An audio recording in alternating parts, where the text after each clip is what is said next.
નમસ્કાર, આપ સૌનું સ્વાગત છે અમારી ચેનલ ધર્મ વાસ્તુમાં. આજે હું તમને એક અનોખી વાત જણાવવા જઈ રહ્યો છું. એક એવી વાત જે સ્વયં એક ગરોળીએ સંકેત આપીને જણાવી છે. હા, આશ્ચર્ય પામશો નહીં. ઘરમાં રહેતી ગરોળીઓનો આપણા પાછલા જન્મો સાથે ઊંડો સંબંધ માનવામાં આવે છે. તે આપણા ઘરમાં એમ જ નથી આવતી, તેના આવવાના પોતાના કારણો હોય છે. અને આપણી પત્નીનું તેનાથી ડરવું કે તેના પ્રત્યે નફરત હોવી તે પણ એમ જ નથી હોતું. તેની પાછળ એક એવું રહસ્ય છુપાયેલું છે જે સ્વયં શ્રીકૃષ્ણે દેવર્ષિ નારદને જણાવ્યું હતું. તો મિત્રો, આ વાર્તાને અંત સુધી સાંભળવી જરૂરી છે. આ સાંભળીને તમે સમજી શકશો કે ગરોળીઓ આપણા ઘરમાં કેમ દેખાય છે, તે અમુક ખાસ જગ્યાઓ પર કેમ જાય છે અને આપણી સાથે તેનો શું આધ્યાત્મિક સંબંધ હોઈ શકે છે.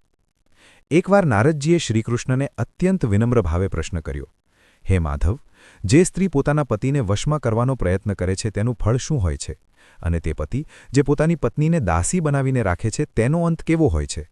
શ્રીકૃષ્ણ હસ્યા અને બોલ્યા, નારદ, આ પ્રશ્ન સાધારણ નથી. વિવાહ એ બે આત્માઓનો પવિત્ર સંબંધ છે. જો પત્ની અહંકાર કે લાલસામાં પતિને પોતાના વશમાં કરવા માંગે અથવા પતિ ક્રોધ અને અભિમાનમાં પત્નીને દાસી સમજે તો બંને પોતાના કર્મોનું કઠોર ફળ ભોગવે છે.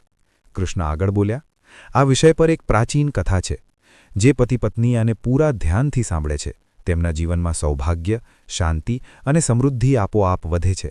અને પછી ભગવાન કૃષ્ણે નારદજીને તે અદ્ભુત કથા સંભળાવવાનું શરૂ કર્યું. બહુ જૂના સમયની વાત છે. પાટલેશ્વર નામના નગરમાં જીવન ધીમી ગતિએ ચાલતું હતું. ત્યાંના લોકો સવારે મંદિરે જતા, બપોરે ખેતરોમાં પરસેવો પાડતા અને સાંજે ઘરના આંગણામાં બેસીને આખા દિવસની વાતો કરતા. તે જ નગરમાં સત્યપાલ નામનો એક સાદા સ્વભાવનો વણિક એટલે કે વ્યાપારી રહેતો હતો. તે મધ્યમ આવક ધરાવતો હતો, પણ એટલું કમાતો હતો કે ઘર, પત્ની અને વૃદ્ધ માતાનું ભરણપોષણ બરાબર કરી શકે.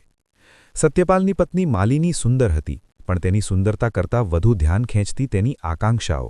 તે ઈચ્છતી હતી કે તેનું ઘર બીજાઓ કરતાં ચડિયાતું દેખાય. પડોશની સ્ત્રીઓ જ્યારે નવા ઘરેણાં બતાવતી કે પોતાની સાસુના વખાણ કરતી ત્યારે માલિની અંદરને અંદર બળી જતી. તેને એ વાત ખટકતી કે સત્યપાલ તેને દરેક બાબતમાં પ્રાથમિકતા નથી આપતો. તે પતિને ખોટો નહોતી સમજતી, પણ તેને લાગતું હતું કે તેનો પૂરો અધિકાર તેને મળી રહ્યો નથી. શરૂઆતમાં આ અસંતોષ નાનો હતો. કોઈ દિવસ તે મનમાં વિચારી લેતી, કાશ સત્યપાલ મારી વાત થોડી વધારે માનતો હોત. બીજે દિવસે તે વિચારતી, બીજી સ્ત્રીઓના પતિ પોતાની પત્નીઓ પર કેટલું ધ્યાન આપે છે, મારો કેમ નહીં? ધીરે ધીરે આ સામાન્ય અસંતોષ ઊંડો બનવા લાગ્યો. એક સવારે માલિની આંગણામાં ઘઉં સાફ કરી રહી હતી. પડોશની રમા આવી અને ઘરેણાં રણકાવતા બોલી, જો બહેન, મારા પતિએ શ્રાવણ પર નવો હાર અપાવ્યો છે. માલિનીએ સ્મિત આપીને અભિનંદન આપ્યો, પણ તેના હૃદયમાં જાણે કોઈએ ધક્કો માર્યો હોય તેવું લાગ્યું. તે વિચારવા લાગી, મારી પાસે બતાવવા માટે શું છે અને હું જ કેમ હંમેશા સમાધાન કરું? તે રાત્રે સત્યપાલ મોડો આવ્યો. દીવાની જ્યોત અડધી ઓલવાઈ ગઈ હતી. તેણે શાંત અવાજે કહ્યું, દુકાનમાં આજે હિસાબ જરા ગૂંચવાઈ ગયો હતો. માલિની ઈચ્છતી હતી કે તે બેસીને તેની વાતો સાંભળે, તેની આંખોનો થાક જુએ, પણ સત્યપાલ શાંતિથી જમીને સૂઈ ગયો. હકીકતમાં તે થાકેલો હતો, પણ માલિનીને આ તેની બેદરકારી લાગી. તે અવારનવાર વિચારતી, જો સત્યપાલ મને એટલું મહત્વ આપે જેટલું હું ઈચ્છું છું તો બધું ઠીક થઈ જશે. આ દરમિયાન નગરમાં કેટલીક સ્ત્રીઓ તાંત્રિક ઉપાયોની વાતો કરવા લાગી. કોઈએ કહ્યું કે એક સાધુની આવી છે, જે સૌમ્ય મંત્રો શીખવે છે, જેનાથી પતિનું મન કોમળ રહે છે. માલિનીએ આ વાત સાંભળી. તે પોતાની જાતને બોલી, જો થોડાક ઉપાય કરવાથી પતિનું મન મારી પાસે ટકી જાય તો તેમાં ખોટું શું છે? એક સાંજે જ્યારે સત્યપાલ દુકાનેથી પાછો આવ્યો, તેણે આરામથી પાણી પીધું અને પછી પોતાની માતાના પગ દબાવવા લાગ્યો. માલિની આ દ્રશ્ય જોઈ રહી હતી. તેને લાગ્યું કે ઘરમાં તેનું સ્થાન બીજું છે. તે રાત્રે તે મોડે સુધી છત પર બેસી રહી. તે ક્ષણે તે વિચારવા લાગી, ઘણા કામો મહેનત વગર પણ થઈ જાય છે. જો ક્યાંકથી થોડી મદદ મળી જાય તો શું ખોટું છે? બીજી સવારે તક મળતાં જ તેણે રમાને પૂછ્યું, તે જે સાધુની વાત કરી હતી તે ક્યાં રહે છે? મને તેનું સરનામું આપ, જેથી હું મારા પતિને મારી રીતે ચલાવી શકું અને મારા જીવનમાં ખુશીઓ ભરી શકું. રમાએ થોડા સંકોચ સાથે કહ્યું, લોકો કહે છે કે તે સાધારણ મંત્ર નથી આપતી, વિચારીને વાત કરજે. માલિનીએ હળવું સ્મિત આપ્યું અને બોલી, હું બસ એટલું જ ઈચ્છું છું કે મારું ઘર થોડું વધારે મધુર બને. પણ તેના મનનું સત્ય કંઈક અલગ હતું. તે ઈચ્છતી હતી કે સત્યપાલ તેની દરેક વાત માને. તે હસે તો પણ તેના કારણે અને નિર્ણય લે તો પણ તેના કહેવા પર જ. તે જ બપોરે તેણે એક જૂની કેડ એટલે કે પગદંડી પકડી અને નદી કિનારે પહોંચી, જ્યાં સાધુનીનું નાનકડું ઝૂંપડું હતું. સાધુની ઉંમર લાયક હતી, વાળ ચાંદી જેવા સફેદ અને આંખોમાં તેજ હતું. તેણે માલિનીને જોઈને કહ્યું, દીકરી, લોકો જે શોધતા અહીં આવે છે તે અવારનવાર તેમના માટે હોતું નથી. તું શું ઈચ્છે છે? માલિની ચૂપ રહી, પછી બોલી, હું ઈચ્છું છું કે મારો પતિ મને વધુ માન આપે, મારી ઈચ્છા સમજે, મારી વાત માને. સાધુનીએ શાંત અવાજે પૂછ્યું, તું તેને તારા મન પ્રમાણે ચલાવવા માંગે છે? આ સવાલ સીધો હતો. માલિનીએ ધીમેથી માથું નમાવી દીધું, પણ મનમાં હા કહી દીધી. સાધુનીએ લાંબો શ્વાસ લીધો અને બોલી, પતિના મનને બાંધવું સરળ છે, પણ તેનું ફળ ભારે પડે છે. શું તું પરિણામ સહન કરવા તૈયાર છે? માલિનીએ વિચાર્યા વગર જવાબ આપ્યો, જો મારા ઘરમાં શાંતિ આવી જાય તો હું બધું સહન કરી લઈશ. સાધુની તેને થોડીવાર જોતી રહી, પછી બોલી, મનુષ્યની ઈચ્છા ક્યારેય એકલી નથી આવતી, તેની સાથે તેની કિંમત પણ આવે છે. યાદ રાખજે, કોઈની સ્વતંત્ર ઈચ્છા છીનવવી એ સૌથી મોટો દોષ છે. માલિનીએ માથું હલાવ્યું. તેણે સાધુનીને કહ્યું, મને તે જ શીખવાડો જે મારો ઉદ્દેશ્ય પૂરો કરે. સાધુનીએ છેલ્લીવાર ચેતવણી આપી, જો તું આ માર્ગ પસંદ કરે છે તો પાછળ ફરવું સરળ નહીં હોય. હું જે કહેવાની છું તે માત્ર જાણવા માટે નથી, પણ સમજવા માટે છે. જો સમજી ન શકી તો નુકસાન તારું જ થશે. માલિનીએ કહ્યું, તમે કહો, હું બધું સમજી લઈશ. આગળ બોલી સાધુની, મનુષ્યના મનને બાંધવાનો મંત્ર છે, પણ આ મંત્ર માત્ર માટી, ફૂલ કે દીવાથી નથી ચાલતો. આ માટે તે વ્યક્તિની કોઈ પ્રિય વસ્તુ જોઈએ, કંઈક એવું જે તેના જીવન સાથે જોડાયેલું હોય. તેના વગર મન સુધી પહોંચી શકાતું નથી.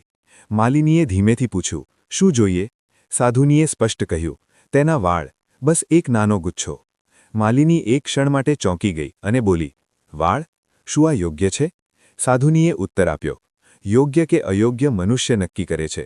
મંત્ર માત્ર એટલું કરે છે કે મનની દોરી ખેંચી લે છે. દોરી ખેંચાઈ તો સામેવાળો ચાલવા લાગશે, પછી ભલે તે ઈચ્છે કે ન ઈચ્છે. માલિની ખામોશ થઈ ગઈ. થોડીવાર પછી તેમણે ધીમા અવાજે કહ્યું, જો મારા ઘરમાં શાંતિ આવી જાય તો હું બધું સહન કરી લઈશ. સાધુનીએ ફરી ચેતવ્યું, ધ્યાન રાખજે, આ માર્ગ સરળ નથી. પતિના મનને બાંધવું એ નદીઓના વહેણ જેવું છે. જો વહેણ ઉલટું થઈ ગયું તો તેની અસર તારા પર પણ પડશે. માલિનીએ મનમાં વિચાર્યું, હું બસ થોડી મદદ ઈચ્છું છું, એટલું જ કે સત્યપાલ મારી વાત સાંભળે.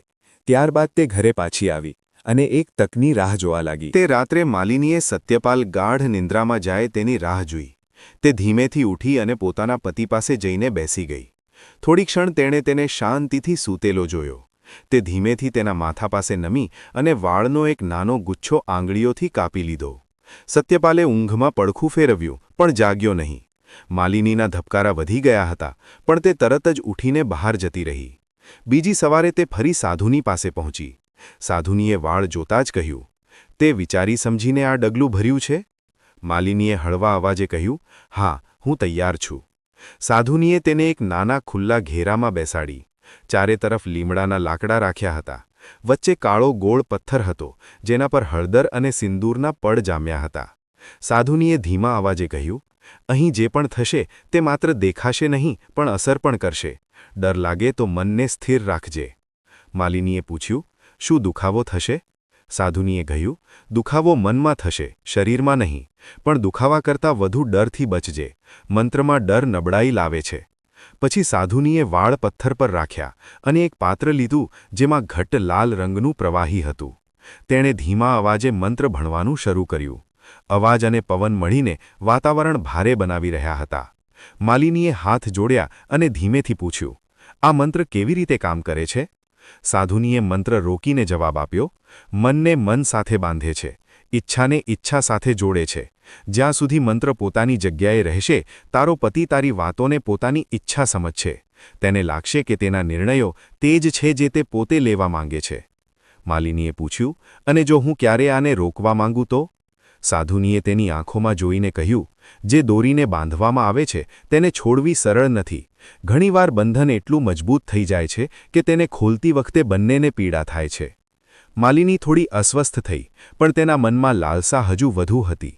સાધુનીએ ફરી મંત્ર ભણ્યો, વાળ પર પ્રવાહી લગાવ્યું અને પથ્થર પર વર્તુળ બનાવતા કહ્યું, હવે તું 3 રાત સુધી આ ઘેરાની અંદર બેસીને સત્યપાલનું નામ ધીરે ધીરે બોલજે. રોજ રાત્રે દીવો પ્રગટાવજે અને મનમાં એ જ ઈચ્છા રાખજે કે તે તારા તરફ વળે. માલિનીએ પૂછ્યું, બસ આટલું કરવાથી અસર થશે? સાધુની બોલી, હા, પણ યાદ રાખજે, મંત્ર અસર કરે છે, પણ તેની કિંમત પણ હોય છે. માલિની સાધુનીના જણાવ્યા મુજબ સતત 3 રાત તે ઘેરામાં બેસી રહી, દીવો પ્રગટાવતી, આંખો બંધ કરતી અને બસ સત્યપાલનું નામ ધીરે ધીરે બોલતી. ત્રીજી રાત પછી સાધુનીએ કહ્યું, બસ મંત્ર શરૂ થઈ ગયો છે, હવે ફેરફાર ધીરે ધીરે તને દેખાશે. યાદ રાખજે, તે જે માંગ્યું છે તે મળશે, પણ તેનું ફળ પણ સાથે આવશે. માલિનીએ માથું હલાવ્યું. તેને બસ એટલું જ સંભળાયું કે તેની ઈચ્છા પૂરી થવાની છે. 3 રાતોના અનુષ્ઠાન પછી માલિની ઘરે પરત ફરી ત્યારે બધું પહેલાં જેવું જ હતું. સત્યપાલ શાંત હતો, માતા પોતાના કામમાં વ્યસ્ત હતી અને ઘરનું વાતાવરણ સામાન્ય હતું. માલિનીને મનમાં થોડો સંશય થયો કે કદાચ કંઈ નહીં થાય. પણ ચોથા દિવસે સવારે તેણે પહેલીવાર ફેરફાર જોયો. તે દિવસે સત્યપાલ હંમેશાની જેમ દુકાને જવા ઉતાવળમાં હતો. જેવો તેણે દરવાજા પાસે બૂટ લીધા, માલિનીએ હળવા અવાજે કહ્યું, જરા ઊભા રહો, પહેલાં નાસ્તો કરી લો. પહેલાં જ્યારે તે આવું કહેતી ત્યારે સત્યપાલ હસીને કહી દેતો, આજે મોડું થઈ રહ્યું છે, સાંજે ખાઈ લઈશ. પણ તે દિવસે તે સવાલ કર્યા વગર રોકાયો, બેઠો અને બોલ્યો, ઠીક છે, તું કહે છે તો ખાઈ લઉં છું. માલિની થોડી ક્ષણ તેને જોતી જ રહી. તે અંદરથી થોડી આશ્ચર્ય પામી અને ખુશ પણ થઈ. તેણે પૂછ્યું, આજે દુકાન મોડી ખોલશો? સત્યપાલે સહજ ભાવે કહ્યું, જો તું કહેતી હોય તો મોડેથી જ જઈશ. એક શાંત ખુશી તેના મનમાં પ્રસરી ગઈ. તે વિચારવા લાગી કે મંત્ર સાચે જ કામ કરી રહ્યો છે. થોડા દિવસો પછી આ ફેરફાર વધુ સ્પષ્ટ દેખાવા લાગ્યો. એક સાંજે જ્યારે સત્યપાલ કામ પરથી પાછો આવ્યો, તે થાકેલો લાગતો હતો. માલિનીએ કહ્યું, આજે બજારમાં ન જશો, ઘરે જ આરામ કરો. સત્યપાલે કોઈ તર્ક વગર કહ્યું, હા, હું ઘરે જ રહીશ. પહેલાં તે આવા સમયે બસ હસી દેતો, પણ પોતાની જવાબદારી નહોતો છોડતો. હવે તે દરેક વાત માની રહ્યો હતો, જાણે તેની પોતાની ઈચ્છા ક્યાંક ઢીલી પડી ગઈ હોય. માલિનીની સખી રમા એક દિવસ મળવા આવી. તેણે આ ફેરફાર તરત જ નોંધી લીધો અને ધીમેથી બોલી, માલિની, સત્યપાલ આજકાલ ખૂબ બદલાઈ ગયો છે, કંઈક અલગ લાગે છે. માલિનીએ વાત ટાળતા કહ્યું, અરે બસ, થોડું ઘરનું ધ્યાન રાખવા લાગ્યો છે. પણ સત્ય એ હતું કે અંદરથી તેને આ ફેરફાર ગમતો પણ હતો અને થોડું અજીબ પણ લાગતું હતું. ગમતું એટલા માટે કારણ કે હવે ઘર તેની મરજીથી ચાલતું હતું, અને અજીબ એટલા માટે કારણ કે સત્યપાલની આંખોમાં જે પહેલાં ચમક હતી તે હવે ઓછી દેખાતી હતી. થોડા જ અઠવાડિયામાં પરિસ્થિતિ એવી થઈ ગઈ કે સત્યપાલ દરેક નાના મોટા કામ પહેલાં માલિનીને પૂછતો. તે કહેતો, આજે દુકાન કેટલા વાગે ખોલું? કઈ વસ્તુ ખરીદવી છે? માતાને દવા ક્યારે અપાવવી છે? માલિનીને આ બધું સારું લાગતું હતું. તેને લાગતું હતું કે આખરે ઘરમાં તેની વાતનું વજન વધી ગયું છે. પડોશની સ્ત્રીઓ જ્યારે આ ફેરફાર જોતી ત્યારે ઈર્ષ્યાથી ભરાઈ જતી. કોઈએ કહ્યું, માલિની, તારો પતિ તો હવે તારું જ સાંભળે છે. માલિની સ્મિત સાથે જવાબ આપતી, શું કરીએ, પ્રેમમાં આવું જ હોય. એક દિવસ સત્યપાલ દુકાનેથી પાછો આવ્યો તો તેની ચાલ થોડી ધીમી હતી. તેણે કહ્યું, આજે દુકાનમાં મન નહોતું લાગતું, ખબર નહીં કેમ. માલિનીને જાણે ક્ષણવાર માટે કોઈએ અંદરથી હલાવી દીધી હોય તેવું લાગ્યું. પણ તેણે તરત જ પોતાની જાતને સંભાળીને કહ્યું, કંઈ વાંધો નહીં, જો મન નથી લાગતું તો ના જાઓ દુકાને, તમે આરામ કરો. સત્યપાલે બસ માથું હલાવ્યું અને વિચાર્યા વગર માની ગયો. આ એ જ સત્યપાલ હતો જે પહેલાં મહેનતને પોતાનો ધર્મ માનતો હતો, હવે તે વગર કારણે કામ છોડી દેતો હતો, કારણ કે તેની પોતાની ઈચ્છા જાણે ઝાંખી થઈ ગઈ હતી. રાત્રે માતાએ ધીમા અવાજે માલિનીને પૂછ્યું, વહુ, સત્યપાલ આજકાલ થોડો નબળો દેખાય છે, તે ધ્યાન આપ્યું? માલિનીએ નરમાશથી કહ્યું, હા માં, હું જોઈ રહી છું, કદાચ કામનો બોજ હશે. પણ માતાની આંખોમાં ચિંતા હતી.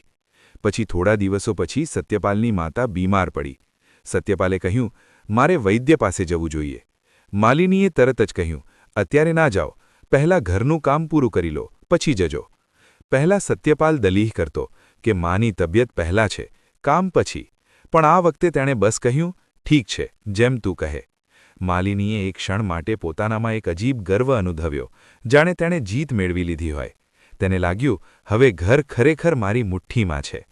સત્યપાલની હાલત દિન પ્રતિદિન બદલાઈ રહી હતી. જે માણસ પહેલાં સવારે તાજગી સાથે ઉઠીને દુકાને જવા તૈયાર થઈ જતો હતો, તે હવે ઘણીવાર કારણ વગર પથારીમાં મોડે સુધી પડી રહેતો. માલિની આ બધું જોતી હતી, પણ તેને સમજાતું નહોતું કે આ મંત્રની અસર છે કે માત્ર થાક. તે પોતાની જાતને સમજાવતી કે બધું ઠીક થઈ જશે, અસર બસ શરૂઆતની છે. એક દિવસ નગરમાં એક વૃદ્ધ ઋષિ આવ્યા. લોકો કહેતા હતા કે તેઓ મનુષ્યના મનની દશા ચહેરો જોઈને સમજી લે છે. એક દિવસ તેઓ ભ્રમણ કરતા કરતા સત્યપાલના ઘર પાસે આવ્યા. સત્યપાલની માતા તેમને આંગણામાં પ્રણામ કરવા ગઈ અને બોલી, મહારાજ, મારા દીકરાની તબિયત થોડા દિવસોથી ઠીક નથી. તમે જુઓ ને શું ખામી છે. ઋષિએ શાંત ભાવે કહ્યું, તેને બોલાવો, હું જોઈશ. જ્યારે સત્યપાલ તેમની સામે આવ્યો, ઋષિએ લાંબો સમય સુધી તેને બોલ્યા વગર જોયો. પછી ધીમા અવાજે બોલ્યા, આ યુવાનની આંખોમાં થાક છે, પણ આ શરીરનો થાક નથી. તેના મનની શક્તિ જાણે કોઈએ બાંધી દીધી છે. માલિની પાસે જ ઊભી હતી. ઋષિની વાત જાણે સીધી તેની તરફ ઇશારો કરી રહી હતી. ઋષિએ આગળ કહ્યું, મનુષ્યનો આત્મા ત્યારે નબળો પડે છે જ્યારે તેની ઈચ્છા તેના પરથી હટી જાય છે. અહીં કંઈક એવું થયું છે જાણે તેનું મન પોતાના જ નિર્ણયોથી દૂર કરી દેવામાં આવ્યું હોય. સત્યપાલની માતા ગભરાઈને બોલી, મહારાજ, તેને કયા દોષે પકડ્યો છે? કોઈ ઉપાય બતાવો. ઋષિએ ધીમેથી કહ્યું, ઉપાય તો છે, પણ પહેલાં એ જાણવું જરૂરી છે કે તેના મનની દોરી કોણે ખેંચી છે. માલિનીનું હૃદય એક પળ માટે અટકી ગયું. તેને લાગ્યું જાણે તેના બધા રહસ્યો સામે આવી રહ્યા છે. ઋષિએ સીધું તેને ન જોયું, પણ એટલું જ કહ્યું, જે મન કોઈની ઈચ્છાથી દબાવવામાં આવ્યું હોય તે ધીરે ધીરે પોતાનું તેજ ગુમાવી દે છે. આવું કરવું ધર્મની વિરુદ્ધ છે, ભલે કારણ ગમે તે હોય. માલિનીની આંગળીઓ ધ્રુજવા લાગી. તે રાત્રે માલિની છત ઉપર બેસી રહી. તે વિચારતી રહી, શું મેં ખરેખર આટલું મોટું પાપ કર્યું છે? શું આ જ કારણ છે કે સત્યપાલ આટલો નબળો થઈ ગયો છે? તે રાત્રે સત્યપાલ અચાનક બેભાન થઈને પડી ગયો. માલિની તેનો હાથ પકડીને રડી પડી. તેના મનમાં ભય ભરાઈ ગયો. તે સમજી ચૂકી હતી કે આ સામાન્ય બીમારી નથી. આ એ જ મંત્રની અસર હતી જે તેણે લાલસામાં પકડ્યો હતો. તેણે સત્યપાલનું માથું પોતાના ખોળામાં લીધું અને પોતે જ બડબડી, મેં શું કરી નાખ્યું? મારે આવી શક્તિ નહોતી જોઈતી. મારે બસ તેનો પ્રેમ જોઈતો હતો, આ તૂટણ નહીં. તેણે 2 દિવસ અને 2 રાત ઊંઘ્યા વગર સેવા કરી. દરેક ક્ષણે તે તેને પાણી પીવડાવતી, માથું પંપાળતી અને હળવેથી કહેતી, તું ઠીક થઈ જા, બસ એકવાર મને જો. પણ સત્યપાલની આંખો જાણે ક્યાંક દૂર જોઈ રહી હતી. તેનું શરીર ગરમ અને નબળું હતું. ઘણીવાર તેના શ્વાસ રોકાઈ જતા અને માલિનીનું હૃદય ડરથી ધ્રુજી ઉઠતું. ત્રીજી રાત્રે જ્યારે સત્યપાલ સાવ નિસ્તેજ પડી રહ્યો, ત્યારે તે આખરે તૂટી ગઈ. તેને લાગ્યું કે જો હવે મદદ નહીં લે તો તે પતિને ગુમાવી દેશે. તે મોડી રાત્રે સાધુનીના ઝૂંપડા તરફ ભાગી. પવન તેજ હતો અને રસ્તો અંધકારમય, પણ તે રોકાયા વગર ચાલતી રહી. તેના દિલમાં બસ એક જ વાત હતી, પતિને બચાવવો. સાધુની બહાર બેસીને કોઈ જડીબુટ્ટી પીસી રહી હતી. જેવી તેણે માલિનીને જોઈ, તે બધું સમજી ગઈ. માલિની તેના પગે પડી ગઈ. તેનો અવાજ ધ્રુજતો હતો, માતાજી, હું તમારી પાસે વિનંતી કરવા આવી છું. મારા પતિને બચાવી લો. તેનામાંથી જીવ નીકળી રહ્યો છે. હું મારી દરેક ભૂલ માનું છું. બસ તેને બચાવી લો. સાધુનીએ ગંભીર અવાજે પૂછ્યું, હવે ભૂલ યાદ આવી? જ્યારે મેં ના પાડી હતી ત્યારે તને તારી ઈચ્છા વધુ વહાલી હતી. તને લાગતું હતું કે મનુષ્યનું મન રમકડું છે. હવે જ્યારે તેજ દોરી તૂટી રહી છે ત્યારે રડવા આવી? માલિની રડતા રડતા બોલી, હા, મેં ભૂલ કરી. મને ન સમજાયું કે હું કેટલું મોટું પાપ કરી રહી છું. મને લાગ્યું હતું કે બસ થોડી અસર થશે, પણ આજે હું જોઈ રહી છું કે મેં તેના જીવનના મૂળને જ ઈજા પહોંચાડી છે. માતાજી, કૃપા કરીને મને દંડ આપો, પણ તેને બચાવી લો. સાધુનીએ પૂછ્યું, જો તેને બચાવવાનો અર્થ એ છે કે તારે તારું ભવિષ્ય ગુમાવવું પડશે, તો પણ તૈયાર છે? માલિનીએ કહ્યું, હા, હું બસ તેને જીવતો જોવા માંગુ છું. મારા જીવનની કિંમત લાગે તો પણ મને સ્વીકાર્ય છે. સાધુની ઊભી થઈ અને અંદર ગઈ. તે એક માટીની નાની ડબ્બી લાવી, જેમાં હળવા સોનેરી રંગનો પાવડર હતો, અને માલિનીને બોલી, આ ચૂર્ણ પ્રાણની દોરીને પાછી પકડે છે, પણ તેની સાથે એક વસ્તુ બીજી પણ થાય છે. જેણે આ ચૂર્ણ આપવાનો પ્રસંગ ઊભો કર્યો છે, તેના કર્મોનો હિસાબ તે જ દિવસથી શરૂ થાય છે. તારો પતિ ઠીક થઈ જશે, પણ તું તારા પાપનું ફળ તરત જ જોઈશ. શું તું હજુ પણ આ ઈચ્છે છે? માલિનીએ ડબ્બી બંને હાથે લીધી અને કહ્યું, હા, મારે બસ તેના જીવનની રક્ષા કરવી છે. સાધુનીએ જણાવ્યું, અને અડધી ચપટી પાણીમાં ઓગાળીને પીવડાવી દેજે. સૂર્યાસ્ત પહેલાં આપી દેજે. ત્યારબાદ જે થશે તે નિયતિનો નિર્ણય હશે. ધ્યાન રાખજે, આ ચૂર્ણ શરીરને નહીં પણ આત્માને પકડે છે. માલિનીએ આભાર પણ ના માન્યો, બસ દોડી. રસ્તામાં તેનું હૃદય ધડકી રહ્યું હતું, પણ મનમાં એક અજીબ શાંતિ હતી. ઘરે પહોંચતા જ તેણે પાણી ગરમ કર્યું, તેમાં પાવડર ઓગાળ્યો અને સત્યપાલને ધીરેથી પીવડાવ્યો. થોડીવાર સુધી કંઈ ના થયું. પછી અચાનક સત્યપાલના શ્વાસ લાંબા થયા. તેની આંગળીઓ હલી, આંખો પલકી, અને તેણે ધીમા અવાજે કહ્યું, માલિની, તું અહીં છે? આ સાંભળતા જ માલિનીની આંખોમાંથી આંસુ વહેવા લાગ્યા, પણ તે નહોતી જાણતી કે તેની નિયતિ તે જ ક્ષણથી વળાંક લઈ ચૂકી છે. સૂર્યાસ્ત થતાં જ અચાનક માલિનીના છાતીમાં અસહ્ય દુખાવો થયો. તે હલી પણ ના શકી. તેનો શ્વાસ રોકાયો અને તે ત્યાં જ ઢળી પડી. તે જ ક્ષણે તેની સામે અંધારું છવાઈ ગયું અને પછી તે પોતાને બીજા લોકમાં ઊભેલી જુએ છે. તેની સામે યમરાજ હતા. તેમનો અવાજ કઠોર હતો. માલિની, તે પતિના મનને બાંધીને તેનો ધર્મ છીનવી લીધો. આ બહુ મોટું પાપ છે. તારું જીવન આજે સમાપ્ત થવાનું જ હતું. હવે તારે તારા કર્મોનું ફળ ભોગવવું પડશે. માલિનીએ માથું નમાવી દીધું. તેણે કોઈ બહાણું ન કાઢ્યું. તેણે બસ કહ્યું, હું દંડ સ્વીકારું છું. મારી ભૂલ હતી. યમરાજ બોલ્યા, તને આકરી સજા આપવામાં આવશે જેથી તું સમજી શકે કે કોઈની સ્વતંત્ર ઈચ્છા છીનવવી કેટલો મોટો અપરાધ છે. ત્યારબાદ તેને નર્કમાં ધકેલી દેવામાં આવી. ત્યાં ઘણા વર્ષો સુધી યાતનાઓ ભોગવ્યા પછી તેણે પોતાને પૃથ્વીલોક પર જોઈ. પણ હવે તે મનુષ્ય નહોતી. તે એક નાની ગરોળી હતી જે ઝાડની ડાળી પર બેસી ધ્રુજી રહી હતી. માલિનીએ આકાશ તરફ જોયું. તેનું નવું જીવન શરૂ થઈ ચૂક્યું હતું. કથા પૂરી સંભળાવી કૃષ્ણજી થોડીવાર મૌન રહ્યા. નારદજીએ વિનમ્ર થઈને પૂછ્યું, પ્રભુ, આવી સ્ત્રી પર આટલો કઠોર દંડ કેમ? શું તેના મનમાં પ્રેમ નહોતો? કૃષ્ણ હસ્યા, પણ તેમની આંખોમાં ગંભીરતા હતી. તેમણે કહ્યું, નારદ, પ્રેમ અને અધિકારમાં ઘણો તફાવત છે. પ્રેમ તે છે જ્યાં મન મુક્ત રહે છે. અધિકાર તે છે જ્યાં મનને બાંધવામાં આવે છે. જે ક્ષણે માલિનીએ પોતાના પતિની ઈચ્છાને પોતાના હાથમાં લેવાનો પ્રયત્ન કર્યો, તે જ ક્ષણે તેણે ધર્મની મર્યાદા તોડી. નારદજીએ પૂછ્યું, પ્રભુ, શું પતિનું મન બાંધવાનો પ્રયત્ન આટલું મોટું પાપ છે? કૃષ્ણ બોલ્યા, હા નારદ, કારણ કે કોઈ પણ જીવની સ્વતંત્ર ઈચ્છા તે આત્માનો પ્રકાશ છે. ઈચ્છા છીનવવી એ પ્રકાશ ઓલવવા જેવું છે. જ્યારે સ્ત્રી પતિને મંત્ર, છળ કે દબાણથી પોતાની રીતે ચલાવવા માંગે છે, ત્યારે તે માત્ર પતિને જ નહીં, પોતાના જીવનને પણ ગૂંચવે છે. જે ઘરમાં પવિત્રતા હોવી જોઈએ, ત્યાં તે ભય અને નિયંત્રણના બીજ વાવે છે. કૃષ્ણ આગળ બોલ્યા, સ્ત્રીની શક્તિ તેના આદેશમાં નહીં, પણ તેના સન્માનમાં છે. પતિનો આદર કરવો તે તેનો ધર્મ છે, કારણ કે આદરથી જ ઘરમાં સંતુલન ટકે છે. પતિનો નિર્ણય સર્વોપરી એટલા માટે માનવામાં આવ્યો છે કે તે પરિવારની રક્ષા, સ્થિરતા અને ધર્મની કરોડરજ્જુ ગણાય છે. જ્યારે સ્ત્રી તેને નીચો બતાવીને નિયંત્રણ ઈચ્છે છે, ત્યારે પરિવારનો પાયો જ હલી જાય છે. નારદજીએ પૂછ્યો, અને પતિનો શું કર્તવ્ય છે પ્રભુ? કૃષ્ણ બોલ્યા, પતિનો ધર્મ છે પોતાની પત્નીનું સન્માન કરવું, તેને સુરક્ષા આપવી અને તેના મનને સમજવું. પરંતુ કોઈ પણ ધર્મ ત્યારે જ ફળે છે જ્યારે બંને પોતપોતાના કર્તવ્ય નિભાવે છે. અંતમાં તેઓ બોલ્યા, નારદ, એટલે જ કહું છું કે જે સ્ત્રી પતિને વશમાં કરવાની ઈચ્છા રાખે છે, તે અંતે પોતાના જ કર્મોના બંધનમાં બંધાય છે. અને જે સ્ત્રી પતિનું સન્માન કરે છે, તે પરિવારના રૂપમાં પોતાનું સ્વર્ગ જાતે બનાવી લે છે. મિત્રો, જો તમને આ વિડિયો સારો લાગ્યો હોય તો લાઇક જરૂર કરજો, ચેનલને સબસ્ક્રાઇબ કરજો અને કોમેન્ટમાં જય શ્રી કૃષ્ણ લખજો. અને વિડિયો અંત સુધી જોવા બદલ તમારો ખૂબ ખૂબ આભાર.